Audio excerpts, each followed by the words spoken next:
नमस्कार, मी रामेश्वर गोरे, निवडणूक निर्णय अधिकारी, कंधार सार्वत्रिक निवडणूक 2025.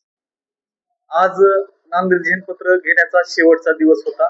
दुपारी 3 वाजेपर्यंत आपल्याकडे विड्रॉलची प्रक्रिया पूर्ण झालेली आहे. त्याच्यामध्ये आपल्याकडे वैधरित्या नामनिर्देशित उमेदवार नगराध्यक्ष पदासाठी 4 होते. त्यातील एकाने विड्रॉल केल्यामुळे नगराध्यक्ष पदासाठी 3 उमेदवार अंतिम राहिलेले आहेत. त्याचप्रमाणे 1 ते 10 प्रभागामध्ये ज्या विविध जागा होत्या त्याच्यामध्ये आपल्याकडे 88 उमेदवार त्या ठिकाणी उभे होते. मात्र त्यापैकी 19 उमेदवारांनी आज रोजीपर्यंत विड्रॉल केलेला आहे. त्यामुळे 69 उमेदवारच त्या ठिकाणी 10 प्रभागाच्या विविध जागांसाठी या ठिकाणी उभा राहिलेले आहेत. म्हणजेच आपल्या एकंदरीत कंधार नगरपालिकेमध्ये 69 नगरसेवक पदासाठी आणि 3 नगराध्यक्ष पदासाठी असे 72 उमेदवार रिंगणामध्ये आहेत.